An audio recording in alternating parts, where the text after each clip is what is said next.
please forgive me if I stumble or stammer. It's just because I'm surrounded by an audience of intelligent people and I myself am not intelligent. So I find myself at a distinct disadvantage.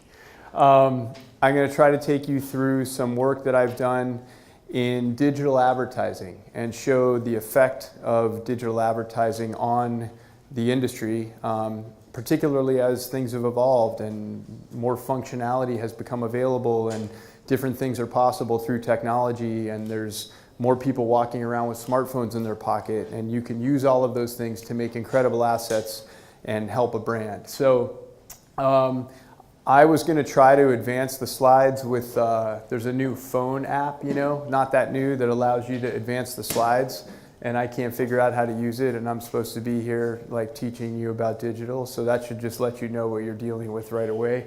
My wife, Rachel, is going to advance the slides. She believes that this is beneath her, so I'll be hearing about this shit later from her.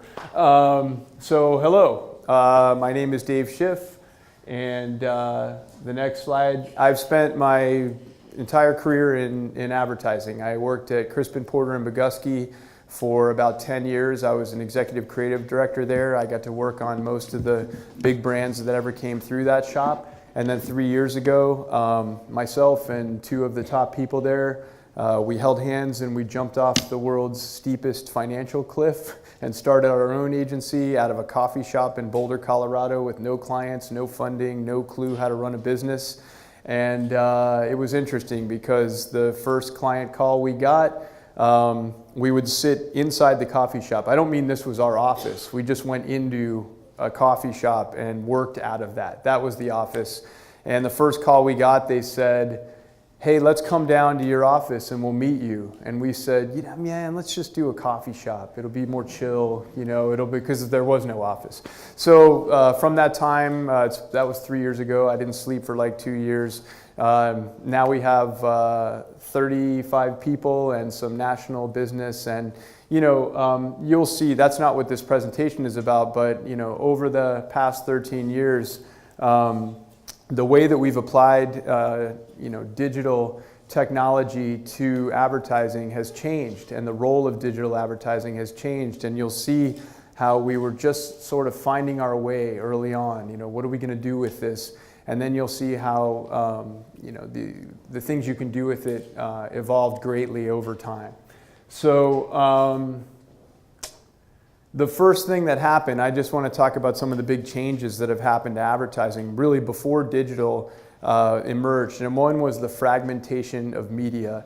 I never really understand phrases like this. All this means is there used to be 3 channels on TV in America. I don't know how many channels there were here, but we didn't have cable. There weren't 200 channels. There weren't shows just for women and shows just for men necessarily, not as many, or entire networks.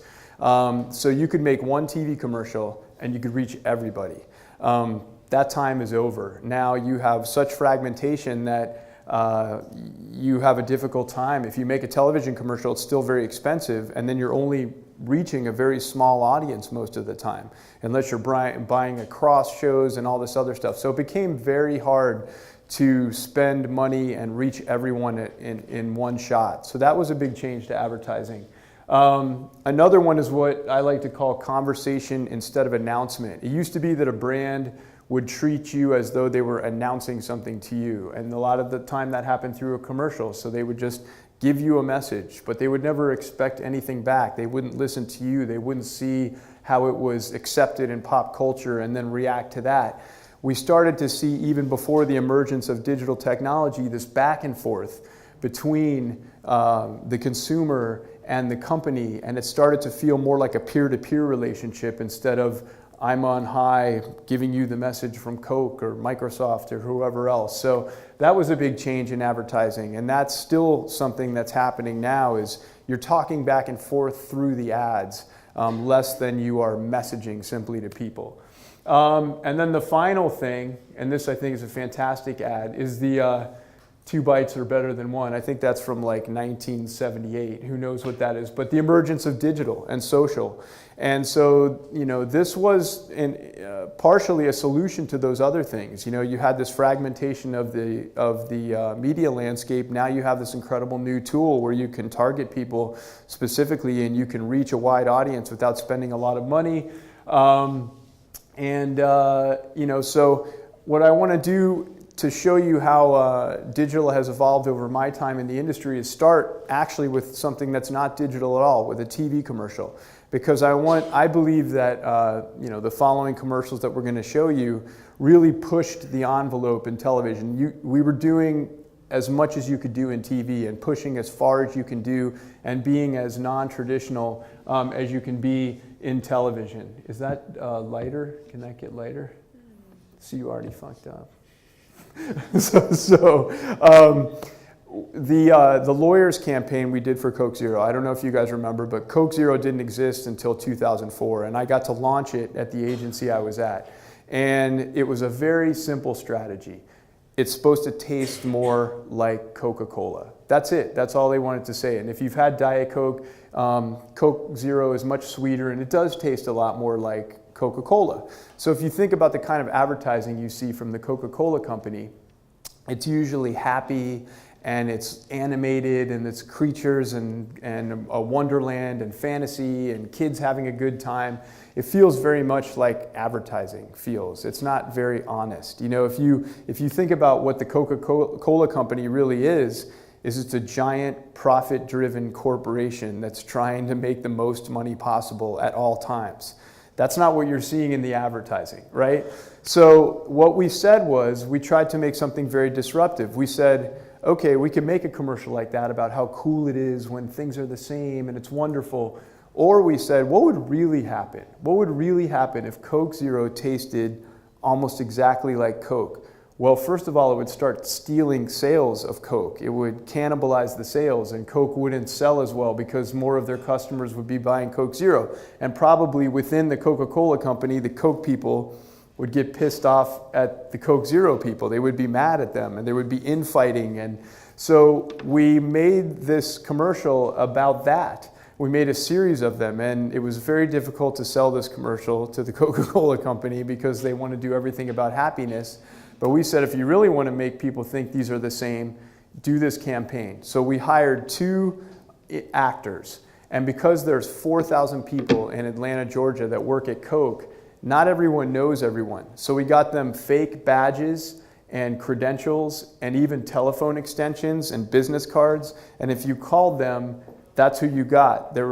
So they seemed like real people. And we pretended that they were with the Coca-Cola part of the company. And then there's about 100 lawyers that work inside of Coke. And we brought those lawyers in and we put hidden cameras in this conference room. And these actors asked these lawyers that work at Coke, can we sue the Coke Zero team? Which is, of course, the same company. And these commercials that you're going to see are real attorneys on hidden camera being asked to help to sue their own company. So we made 3 of these, and these should play now. We represent the Coke brand. We would like to sue Coca-Cola Zero. Would you say that we have a case? For what? For taste infringement. We want to just sue them back to the Stone Age to send a message that they're tampering with really the flagship of the company. It's one company. It's like you suing yourself. Yeah, but they're on a different part of our floor. So that was the first one, and then I'll show you 2 more. Again, another real lawyer being asked to help sue Coca-Cola. We represent the Coke brand, and we would love to somehow bring some kind of legal action against Coke Zero. There might be some taste infringement issues. So you're worried about... I think it's basic taste infringement. I'd like to stick with that phrase, because that sounds really good to me. It's not a claim. It's not a claim. Could we sue them just to get it into court to just humiliate these people? You'll be humiliated, and We'll be humiliated and you'll get fired. I don't want that. And this last one. Would you agree that these 2 products taste similar? Yes. Do you think that we, as the Coke brand, would have a case against the Coke Zero brand? Because they've infringed upon our taste? It's a novel theory. What would your proposed endgame be?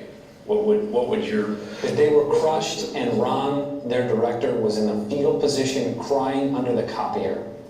Crying. So this was a really unusual way to show in television how these two products are similar. You're showing these people fighting, they're trying to sue each other. No one expected this from the Coca-Cola company, and this product was expected to fail miserably. And instead we had double-digit growth every quarter for 7 years straight. And so, and we also had many people write in and say, I feel like you were honest with me. And that's what made it work, is Coke said, hey, look, we're a big company too. We have politics too. We get in arguments too. And it made you feel more like there was a connection between you and Coca-Cola that there never has been before. And so, you know, it was a successful campaign. But the reason I show it to you is because, as unusual as it was, and we ended up making 14 spots, we did a Super Bowl commercial, it was a fantastic campaign, it was still just messaging in the end and entertainment. It's passive. We're showing you something and hoping that you have a reaction, but there's no way for you to interact with the ad. And that's the essence of TV. You can reach a lot of people, but you don't have this interactivity.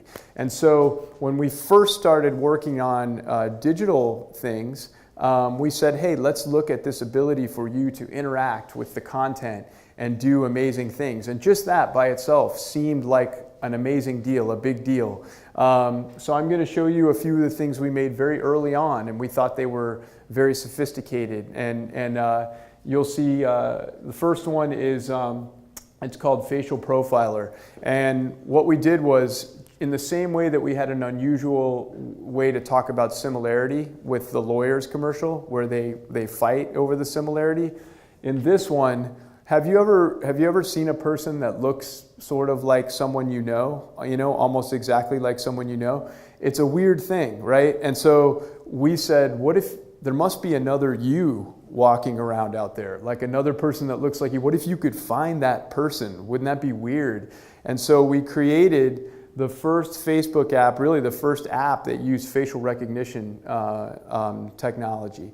And so what this thing would do is it would search Facebook for other people that look like you and then return these results. And we'll play this video about the project, but the difference here is now you have something digital, and it's not just something I watch on TV. It's something I can play with, I can interact with it.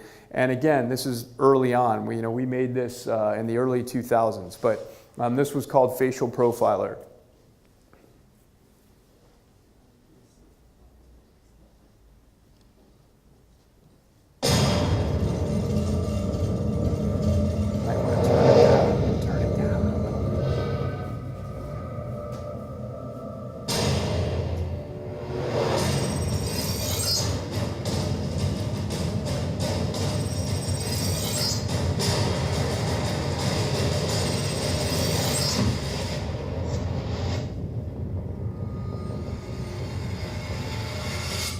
Since childhood, we've been taught to believe that we're unique, so the idea that we may not be is universally fascinating. Coke Zero Facial Profiler tapped into this cultural tension through the actual product, celebrating Coke Zero's uncanny resemblance to Coke and giving users a chance to find someone with an uncanny resemblance to them. Facial Profiler enables users to perform searches using state-of-the-art facial recognition software for free on Facebook.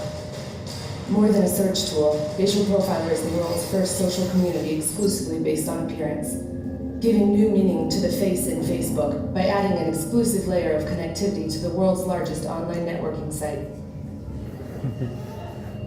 Never before have users been able to seek out strangers who happen to share their face, and connect with them in their social circle.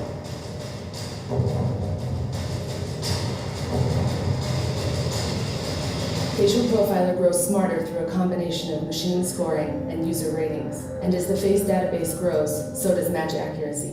Even after the user has left the experience, the app continues to search for increasingly accurate matches to automatically send the user every match celebrating the similarity between Coke and Coke Zero. Is there someone out there that looks like me? It's a question that's proven irresistible the world over. Facial Profiler finally provides the answer.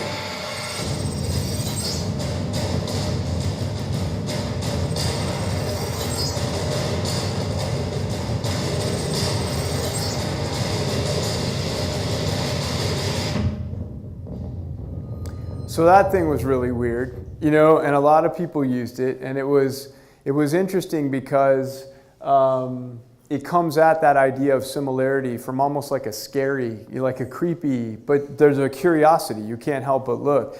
And I remember when we were making it, you had to opt in. You know, we couldn't just automatically use all your pictures. It would comb all your Facebook pictures and then look for other people that look like you.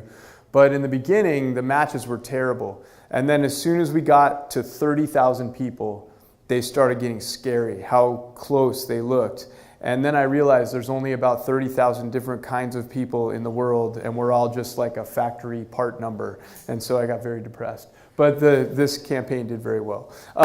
And in just 1 year, you know, we had all of those matches. And that was a lot of experience to go through. You know, you had to upload your face, and you had to opt into the community. So it was amazing that we got that much traction. But you could see where the strategy was similar, and I think no matter what you're doing in this industry, you always need a strategy, and it's a very simple one for zero, similarity. So you can think of all kinds of crazy ideas about similarity, whether they're going to sue their own company or whether they're going to find people that look alike and say, hey, it's hard to tell this person from this person, it's hard to tell Coke from Coke Zero. But you know what you see with that is, wow, I can play with this, I can use this, it's entertaining, it's different than a TV commercial, even than a crazy TV commercial like the ones we made before. So we started to realize, wow, this is a whole new world that we can do with technology. And so we started finding these unique, entertaining experiences, and we tried to base them on human insights. The human insight for Facial Profiler was just, there are people that look like other people and it's weird. You know, I bet people would be interested in that. This next one was strictly a game that we made. And I'm showing you these because they're early ideas, you know, and we thought they were so advanced when we made them, you know, and they're kind of a joke compared to what we can do today. But this next one was a game. And I don't know if this happens in Istanbul, but if you're drinking a coffee or a drink and you go to get in your car, I don't know if you ever put the drink on the roof and then you get in the car and then you drive away with the drink on the roof. So Coke was a sponsor of a racing team, and we used this insight to create a game called Rooftop Racer. So we'll show you that right now.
So that's a game, you know, and if you're going to make a game for a brand, you have to make it about the product still. You can't just make a fun game that has nothing to do with the product. So we realized that human insight, people forget that they leave their drink up there. So you had to balance it the whole time, and that was part of the game, and it was all about the Coke Zero. So again, we're entertaining people. If you look at these ideas, you know, the Facebook idea, it's fun to play with. This thing, fun to play with. We're trying to make it about the product, you know, but really what we're essentially doing is giving people an opportunity to have fun, a little bit more fun than a TV commercial. And then this last thing we made, did you see Tron, the movie here? Did they have the movie Tron? So anyone that knows the movie Tron, by the way, all you people that are nodding, you're totally dorky science fiction fans. But I respect that because I'm one too. But when a car in Tron, a motorcycle drives, it leaves a wall of light behind it, and they use it to box each other in. And so we created a game using smartphone technology and the fact that it's geo-aware, and you could create your own light wall when you walked around the world. So you'll see Coca-Cola had, they often sponsor movies, and they came to us. And typically what you do in advertising is if you're helping to promote a movie, you make a poster or you put it on the side of a cup or you make, things that go in stores. We said, hey, let's make an app that's never been done before where you can actually play the game like the cars. So this video will show you how that works. Coke Zero took Coke's iconic taste and updated it with 0 calories. So to promote Tron Legacy, Coke Zero took Tron's iconic Light Cycle game and updated it with Coke Zero Live Cycle. Live Cycle is the first location-based Tron video game. Using a phone's accelerometer, compass, and GPS capabilities, Live Cycle turns walking into a game by translating the player's real-time movements into in-game action. Players walk or run around in the real world to create Tron light walls. They can then use these light walls to box in opponents. Players can battle artificially intelligent bots or join live multiplayer games against people in other cities. Live Cycle was built to be inherently social. Players can invite Facebook friends to battles, and every battle won and badge unlocked is posted to their wall. And with no major paid media, Live Cycle relied on fans, blogs, and online magazines to spread the word. Instead of just creating the usual movie posters or promotional movie cups, Coke Zero created Live Cycle, a mobile game that not only gave fans a new way to interact with Tron, but a new way to interact with Coke Zero as well. Thanks for watching. So the funny thing about that game is people would be walking around with their phones and then they would just start like running through the bushes and they looked like insane people. And it was all based on the fact that they were playing this game. And you could play against people in other countries, so they didn't have to be right there. So you would be running around and then someone's running around in Belgrade and they don't know why either person is running. So it was a very innovative thing. It had never been done before up to that time. It's sort of like a real life video game that you get to play. But again, like we thought these ideas were so great when we first made them, but if you think about what they're doing, they are advertising a brand and they are entertaining you, but that's all. They're not really giving you the ability to accomplish anything or making your life easier or adding any kind of utility. And so, they were pleasant distractions, they were fun, and that was more than a TV commercial had ever done before, but there's so much more that digital can do. There's so much more you can do with all the technology that's out there. So we realized that I want you to stop here. Just want you guys to enjoy this slide. Okay. Instead of just giving people things to play with, or giving them things to play with, what if we gave them things that were useful, things that actually allowed them to do things and made their life easier? And so I made this term up, so I certainly wouldn't write it down. But it's, the idea of utility, but functional utility. So I'm going to make someone's life easier through digital on behalf of a brand. And that felt like the next step. Don't just entertain them. That's not our job. What if we can make life easier for them as well? So I'm going to show you something that was really one of the first things we did like this, and it's called Pizza Hero. And so with Pizza Hero, you'll see it's a game where you use an iPad to make a pizza, just like you would at Domino's. But at the end of the game, you can actually hit a button and order that pizza. It will send an order to the store, and the pizza you created in the game will actually be delivered. So you can see we're making it do something now. We're making it have a transaction, which is good for the business, and we're making it order a pizza, which is good for the person.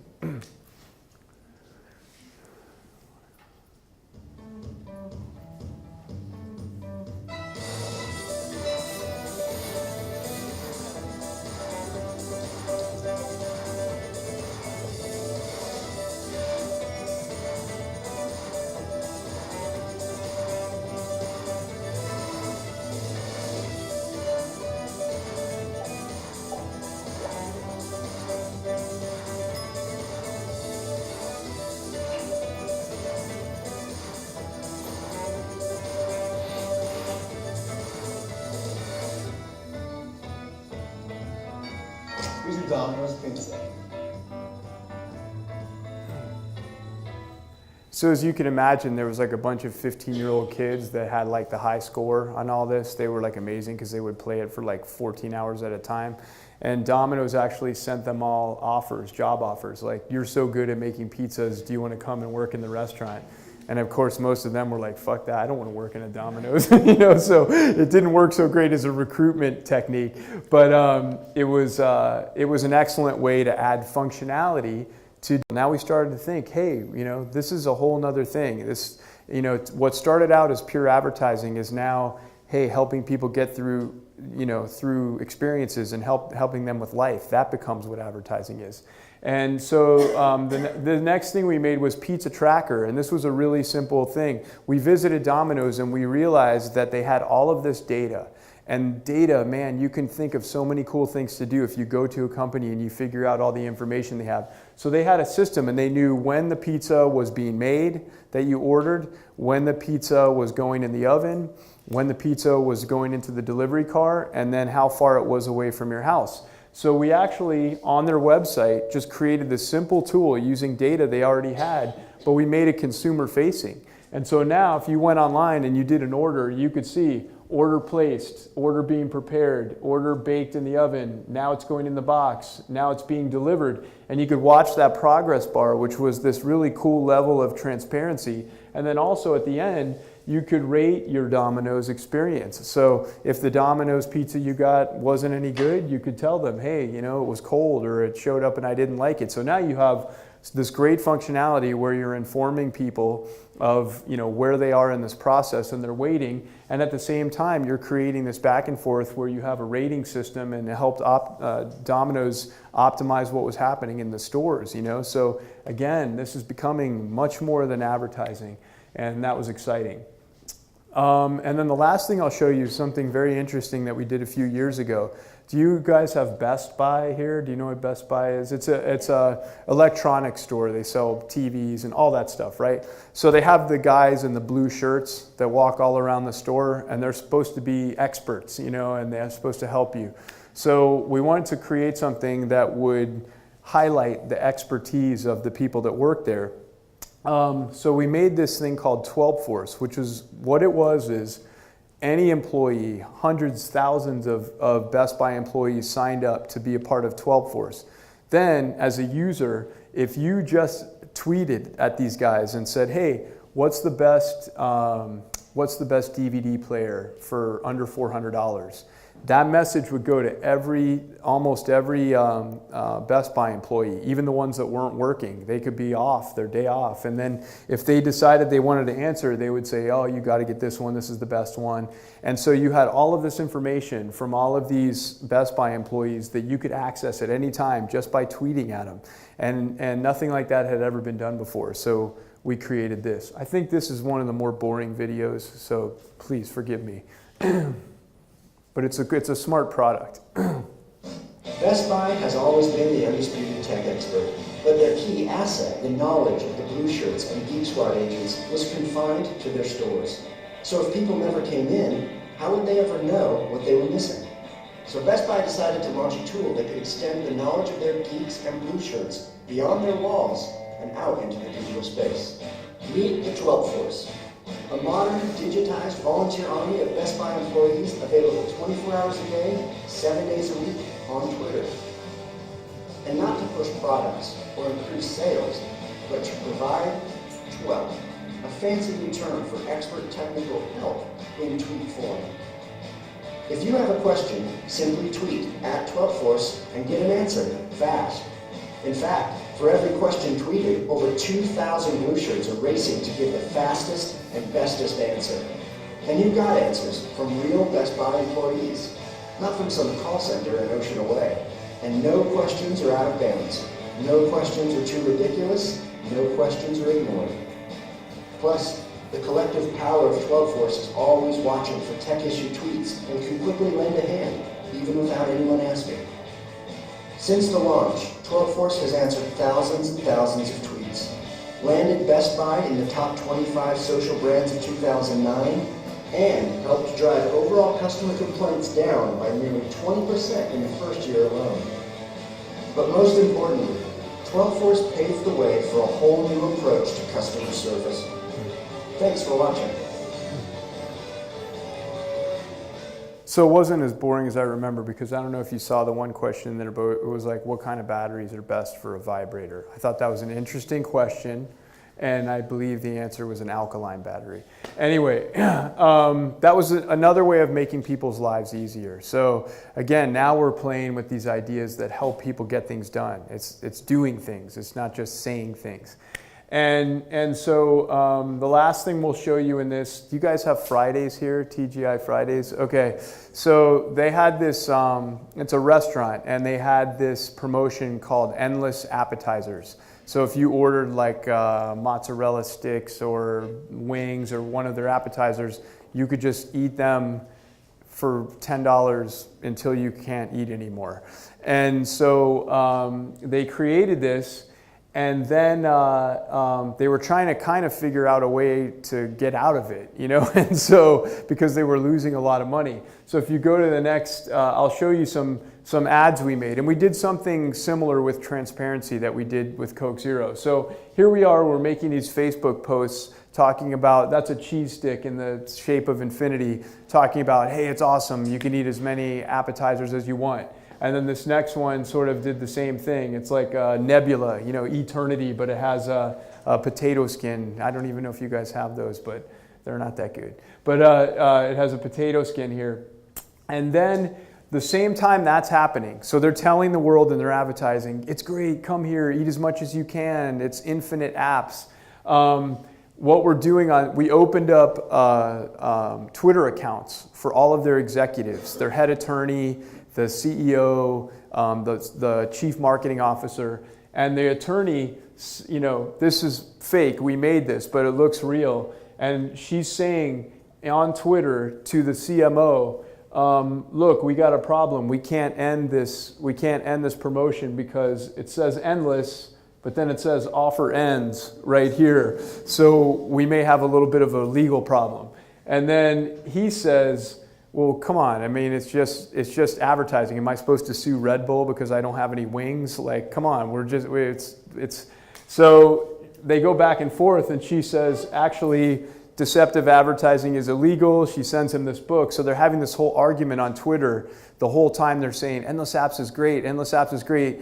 You know, on Twitter, they're freaking out. Like, what are we going to do about this? And it was all, of course, planned so that people could enjoy it. And then finally, the idea was, well, let's put it off on people. You know, we'll just like make a thing and people can control it and then it'll go away. And so what we did was we created this clock. So it was supposed to end, the offer was supposed to end at midnight on this certain day, but we said every time someone retweets this tweet, we'll add 10 minutes and back to the promotion. And like it never went down below 10 minutes. I mean, it just kept going and going and going and going. And that created a whole new problem, which is like, now how do we end it? How do we end it? But it was fun because it gave people the opportunity to control, always in the fast food industry, it's called a limited time offer, LTO. But you never get to control that. They end it when they end it. Well, this actually gave people the opportunity to keep extending it and keep extending it. So again, you know, giving something to people that actually they can do something and they can make their life better. So this is now representing this evolution, these last group of ideas that we've seen where I'm able to do something, not just watch something or play with something. And then I think the final idea we will show in this is a thing called Whopper Sacrifice. You probably never saw this because it immediately got banned by Facebook. What it was the anniversary of the Whopper, the sandwich at Burger King, and we were trying to teach everybody, we were trying to prove that people love the Whopper. So we created a way, you know how you have a lot of friends on Facebook and you're probably not friends with half of them, you don't know who they are. Well, this was a way to unfriend people, and you'll see in the video what it has to do with the Whopper. But Burger King knew that America loved the Whopper, but wanted to prove it. So it turned to Facebook and put the love to the test. Everybody loves adding friends, but is that simply because it's fun to see your friend list pile up? Well, what if there was a way to dump friends and get rewarded for it? And what if this turned into a race to dump them before they dumped you? Meet Whopper Sacrifice. delete 10 friends, and receive a free Whopper. A true moral dilemma, a telling choice. What do you love more, your friends or the Whopper? A difficult question to answer, or was it? Almost instantly, people were sacrificing their friends for Whoppers like crazy, to the tune of 200,000 friends sacrificed in just over a week. And people's burning desire to dump friends for the Whopper challenged the very concept of Facebook. Instead of embracing this new marketing opportunity and the 35 million free media impressions it received, Facebook began limiting its functionality, ultimately forcing Burger King to take it down. Whopper's sacrifice had been sacrificed. But despite the application's short-lived activation, Burger King proved what it knew to be true, that Americans love the Whopper more than they like their friends. Thanks for watching. So even though that seems like a failure, we launched it, we got tons of press, and then when they shut it down, we got even more press. It was better. But you know, the idea there was to create a tool for people to unfriend because people had too many friends. If you had 800 friends and you only really liked 200 of them, you had a way to get rid of them and get a free Whopper in the process. Again, an interesting idea, but one that's all about utility, you know. And so now we're starting to see these ideas, and they did more than just make people's lives fun, like the driving game we showed, or the game where you run around. Now, you know, we have something that's allowing people to get stuff done. Why are you going so fast? It's not cool. Look at me when you're ready. So, you know, it's interesting to consider that those are now ads. An ad is Whopper sacrifice. It's not a magazine ad. It's not a TV ad. An ad is a game. An ad is a thing that allows you to order a pizza through your iPad. It's changing the definition of what an advertisement is. And so, you know, we wondered what's next. So now we're helping people with these functional things they can do. Sometimes they're fun, but it's really just helping them do things like order pizzas or unfriend people. And so what if we push things farther? What if instead of just creating things that help people accomplish mechanical tasks, what if we did things that allowed them to express who they were, to live their values, you know, through whatever it was we make, to badge themselves as whatever they are, someone who cares, someone who plays sports, still add functionality to their life and add convenience, but do it in a way that is reflective of someone's soul and who they are, and allow them to express that. And that felt like a really rich place. Now it's a whole different deal. Now I'm able to, you know, express to my community and the larger community what I believe in, and I can act on my beliefs all through digital. Think how far we've come from a TV commercial that just makes someone laugh. And now all of a sudden I can care about things, be who I am, and do it all through a brand. And so we call that cultural utility, at least I do. So if the first thing was functional, I'm not sure why Beyonce's up there, by the way. I have no idea. We have a crazy designer that made this deck for me, and so I'll have a talk with him when I get back. Unless you guys like this, then I'll tell him good job. But these ideas are really about cultural utility, about expressing your beliefs and your values through a brand and through some asset that we make digitally. So I'm going to show you this video. There was a tiny motorcycle company in Oregon called Bramo, and they made the first ever electric motorcycle that was allowed on the highway. All the other ones before that, they went too slow, but this one can go on the big highways because it can go like 80 miles an hour, you know. So, but they had no money, and they weren't getting any funding from the government. You know, Tesla and all the fancy electric cars were getting all this funding, and these guys were just this tiny little company, and they weren't getting any funding. So they said, how can you make us famous overnight with no money? And it's like a dream assignment, right? Right. So, but we liked the brand and we wanted to help. So we created this thing, and I'm not even sure what to call it still today. It doesn't fit into a category. It's not an app. It's not a digital utility. It's not a plugin. It's not, I don't know what to call it. But what it was is, and I don't know if you guys remember this, but in 2008, Ford, Chevrolet, you know, General Motors, and Chrysler, all of those companies were going bankrupt. And so the heads of the companies went to Washington to ask President Obama for a handout, for free money to get going again. but they flew there to the meeting in private planes, and it was like, I don't know, $20,000 per person. So when they landed, he said, "How did you get here?" And they said, "Well, we all flew on private planes." And he said, "Maybe you should look at the way you're doing business before you come and ask me for money." And so people were mad in America about this, because we were ashamed of our auto industry and they were so wasteful. So what we did was we said, let's make this motorcycle famous.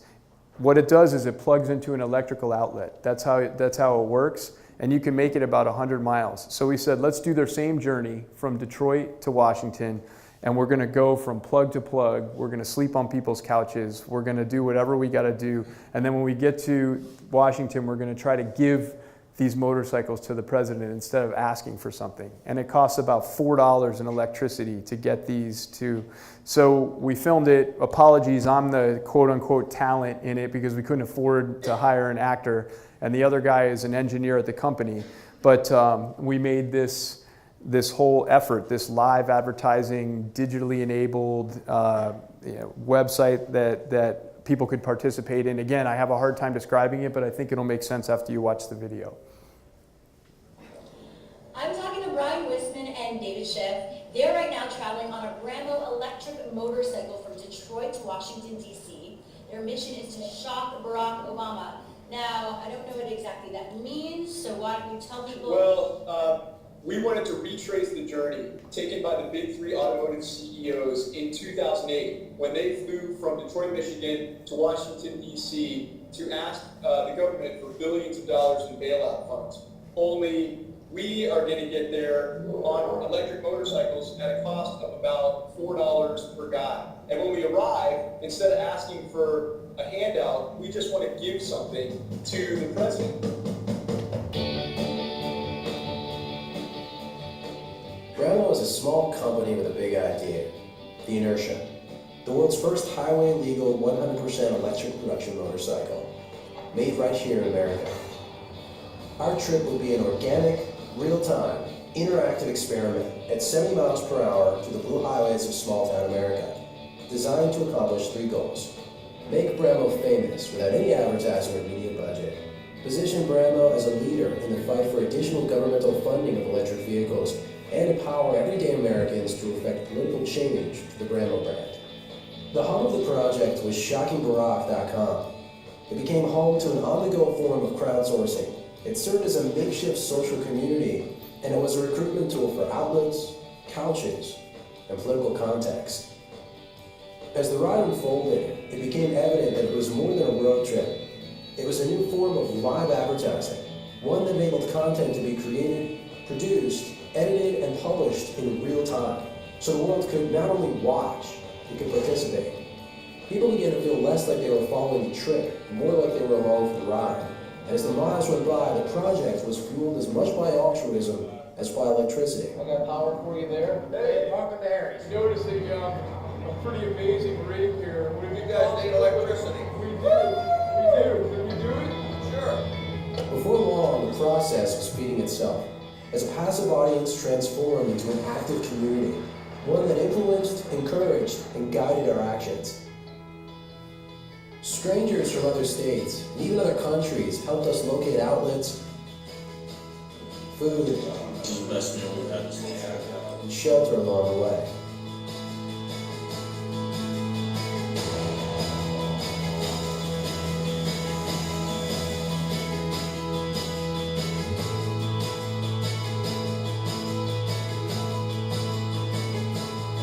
People we never met were calling politicians on our behalf, and the trip was becoming content.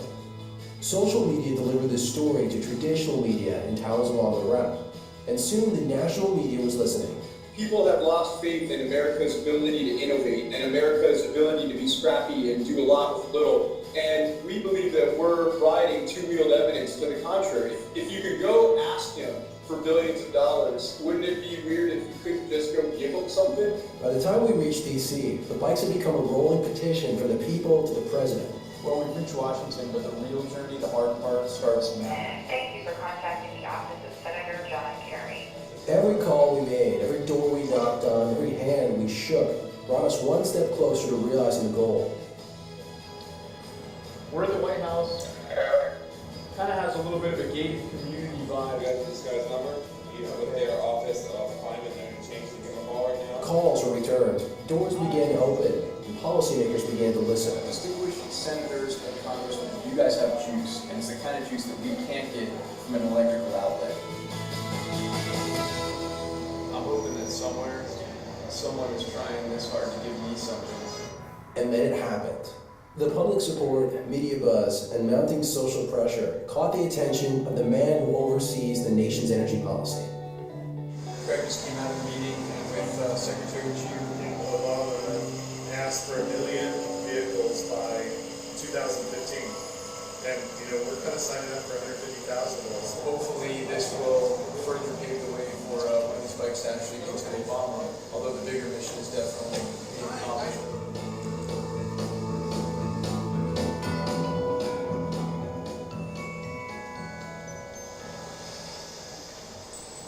So we've come a long way, both in terms of mileage and in terms of getting a bike to Barack Obama. But if we're honest, we haven't done what we came here to do, and that's give the president an electric motorcycle. Ryan is chaining this bike to a pole somewhere in downtown Washington. We're going to take the key to that lock, and we're also going to take the ignition key. We're dropping these in an envelope. These are going to Barack Obama. It's not the fairy tale ending that we had hoped for, but it's a real ending, and I think that's maybe even better.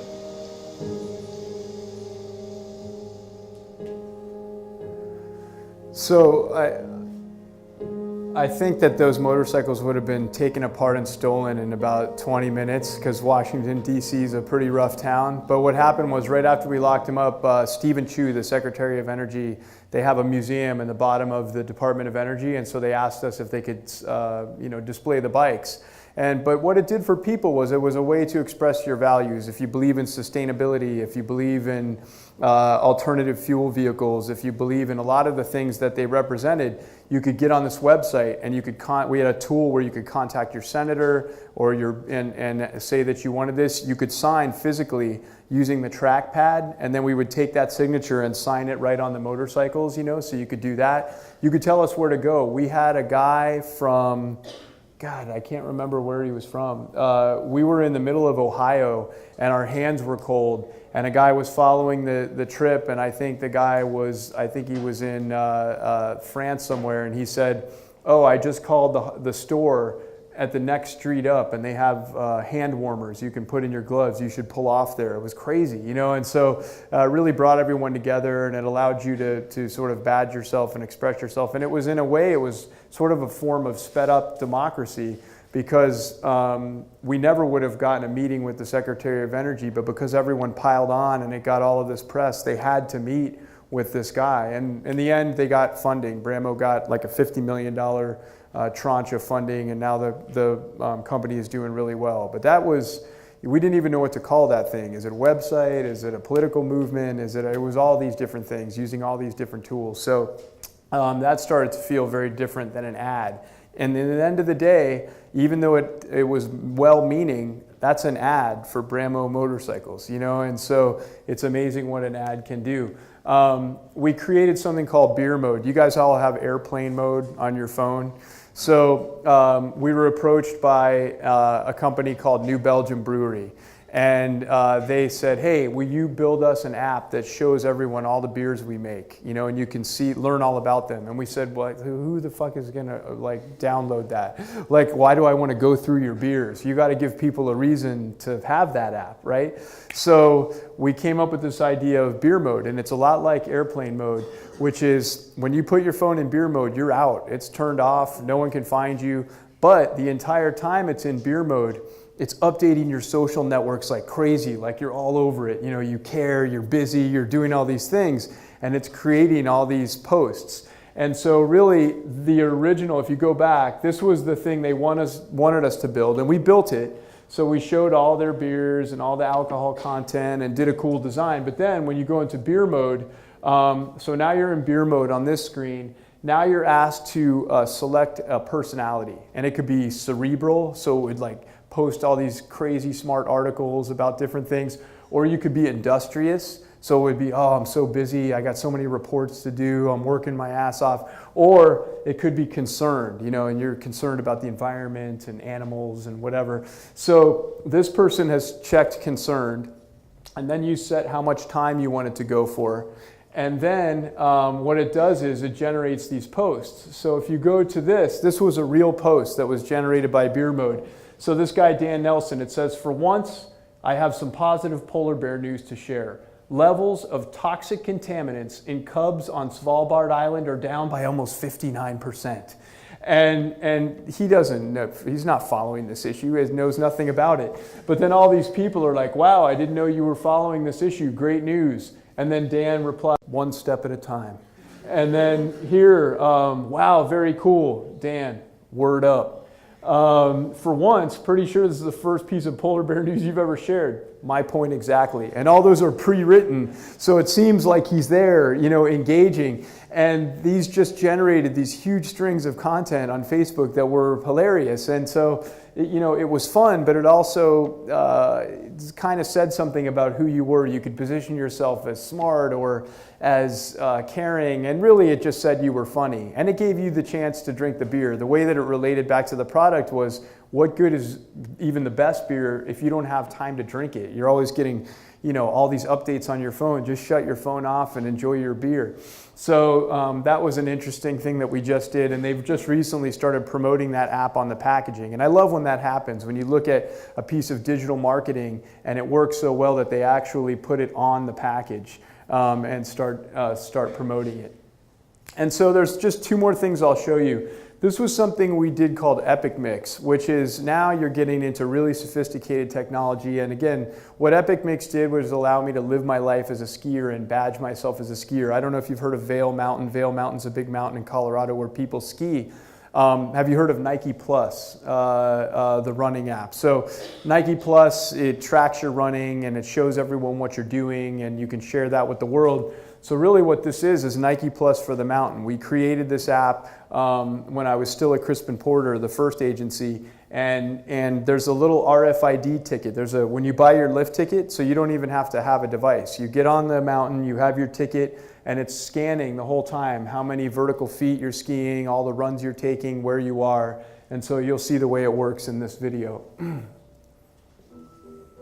There have always been mountains. But it wasn't until someone came up with the idea to ride them that things really got interesting. Followed by the desire to build trails, high-speed lifts, mountain resorts, and vibrant base villages. Soon, the mountain wasn't just a mountain anymore. It was a playground filled with energy and creative expression. Today, a new generation is taking it to new heights, and it's time the mountain evolved again. Introducing Epic Mix, the key to unlocking a new mountain experience. Epic Mix is an online and mobile app that captures your ski experience. It connects you with your friends and family on the mountain. It allows you to share your stories, achievements, and then some. It all starts with your season pass or lift ticket, already enabled with RF technology. The Epic Pass, Summit Pass, Colorado Pass, Heavenly Pass, and Peaks Lift Ticket. They're all smarter than the common paper ticket. And once you buy one, you're in the mix. You're automatically part of the Epic Mix experience. When you get to a lift, you'll be scanned just as before with our easy scan process. No need to take your pass out of your pocket. No fumbling with your gloves. Just get on the lift and go. Then start running.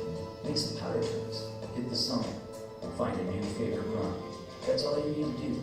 Epic Mix has done the rest. It records each of your lift routes, calculates your vertical feet skiing, and tallies your epic ski days.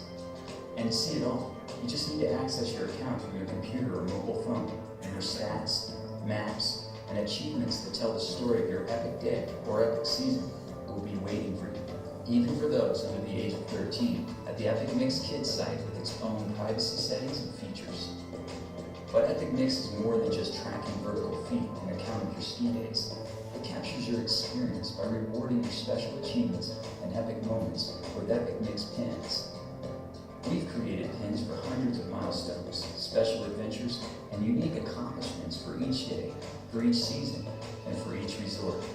Each time you accomplish one, you unlock a new pin that's added to your collection, If you already use Facebook or Twitter, it's easy to share your Epic Mix pins and other achievements with friends and family by connecting your accounts with Epic Mix. When you earn a new pin, you don't need to write a tweet or Facebook status update yourself. You can set up your account to automatically update your social networks and instantly show your friends and family members your Epic Mountain adventures.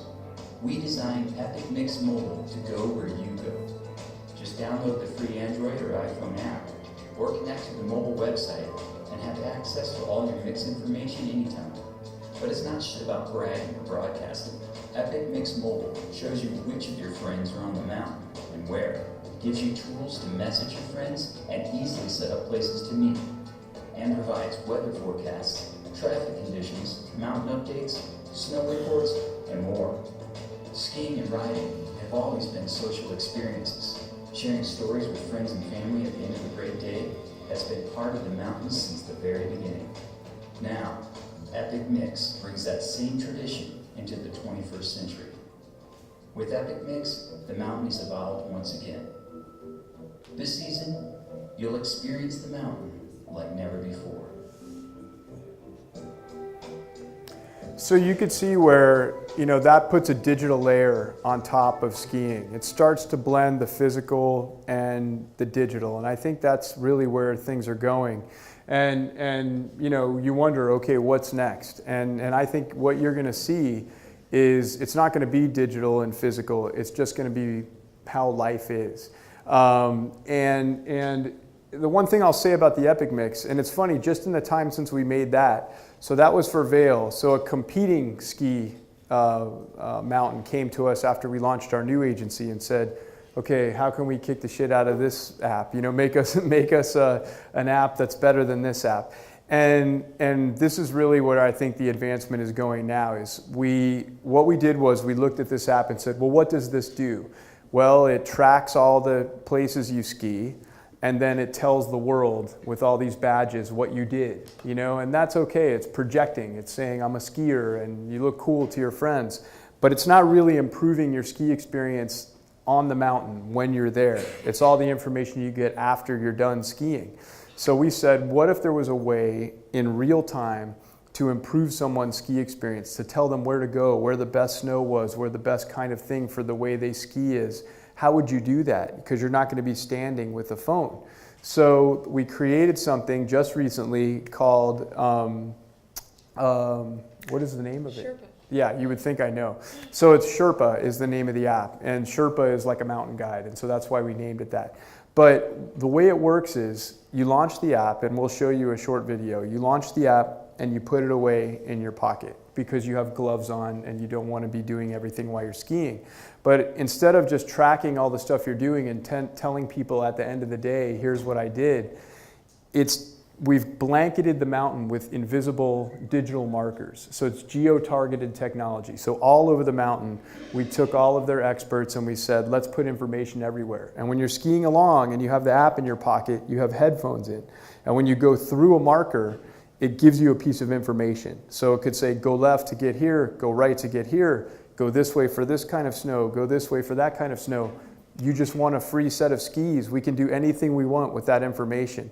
And so they have a dashboard, the people that run the mountain, and they can just blanket the mountain, just cover it with all of these digital markers, and it will improve my ski experience. It will let me use the mountain like a local. If you've ever been skiing and you go to a new place, you don't know really where to go, but the locals, they know all the tricks. Well, now everybody knows all the tricks because it happens in real time. And that bundle of functionality using audio, geo-targeting, and the delivery of information in that way was actually patentable. So we patented this piece of technology to make this thing.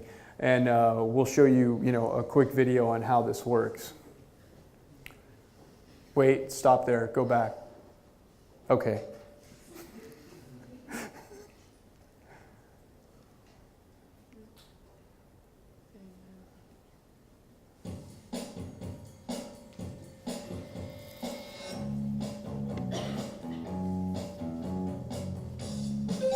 Meet Sherpa, a hands-free app that gives you real-time inside intelligence across the entire mountain. Entering far east. Look for fresh snow near tree line. Skiers right. Sherpa tells you what you're near. Home Run is opening at noon. Find fresh corduroy on this rolling rumor. Tap to hear more. Where to go? Go left to reach the center village. Stay right to reach the super speed lift. And what to do when you get there. Union Meadow, expert terrain. Traverse skiers left. Then drop into the right when you find fresh snow. It's locals only insider information, available for the first time to everyone on the mountain. Stay left for tight trees. Head right for open lines. Sherpa taps into the knowledge of lifelong employees, ski patrol, and local experts, and makes that collective wisdom available to anyone with a mobile device. With insider tips and information, from secret powder stashes and blade entrances, to fun, easy runs, and the latest snow conditions. There's even a ski patrol locator function in case you get in trouble. And it's only the beginning, because each season Sherpa will get smarter, with new tools, new features, new secrets for enjoying the mountain. And as one of the first users, you'll be helping it evolve. Sherpa, inside mountain intelligence for all. Experience it at Copper Mountain. Download it from the Apple Store. So for next year, we're actually adding the ability for you to drop pins. Right now, the people that work at Copper, they can drop the pins and go through. But now what we've done is turn it into a true platform, an outdoor alpine social networking platform. So if you go and you drop pins and you say, this is my favorite ski run, and when you get to the bottom, this is my favorite place to drink a beer, and I follow you, I can go through all your pins and follow your whole day, all by skiing. So, I mean, to me, if you would have told me this, 15 years ago, I wouldn't even know what you were talking about, because none of this functionality existed, and now we have this. So on the surface, that's still an ad. Copper's strategy is we're the place where real skiers come to have a true ski experience. But it's also its own social network, it's its own geo-targeted system, it's its own platform. So this is where advertising has come from the commercial we showed in the beginning, which is still pretty crazy with the lawyers, all the way to now, you're not just creating an app or a digital utility or a plugin, you're creating an entire digital platform, but that's working like marketing, So it's been a crazy ride. And there was one thing going back, if you go back, we always said this in advertising, no matter what you're doing in advertising and marketing, it's always better to prove it and not to say it. So if I tell you I'm New Belgium, the beer company that made Beer Mode, and I have your interest in mind, we care about the beer drinker, you could tell me that. But if you make this app that lets me disappear from the world and enjoy my beer, you proved it to me. Now I believe you. So digital is inherently more powerful than traditional media because you can prove the thing you're trying to say or be rather than just telling people in a commercial that that's what you are. So I think that's all we have. Yeah, I watched all this happen over time. And what do we think it's going to be? I don't know. I think I imagine something you can't imagine. I don't even know what the fuck that means. I just know that whatever digital advertising is going to be, it's nothing any of us can think of right now. It's going to be, it's only accelerating and it's only getting, more advanced, but it's allowing you to do more things, and it's not all bad. Some people might say, well, this is invasive and it's advertising going into the rest of my life. But on the other hand, it does offer you things. It offers you new capabilities and it offers you to express who you are. And hopefully you can opt for which things you participate in and which things you don't. But at least you're not going to just be inundated by TV messaging. They'll give you something you can use and maybe that thing will make your life better. So I think that is it. And you've been great, and I really appreciate you taking the time to listen to someone that looks like me. I don't know why you would. And I'm happy to field any questions. If you guys have questions about marketing in general, any of it, I'm happy to talk. So if anyone has questions, please let me know. Yes, well, you're just leaving. That hurts. That hurts. And if you don't have questions, that's okay. You don't have to ask just to ask. But yeah, happy to answer anything. And even afterwards, if you want to come up and talk, I'll be here. But thank you for your time. Thanks.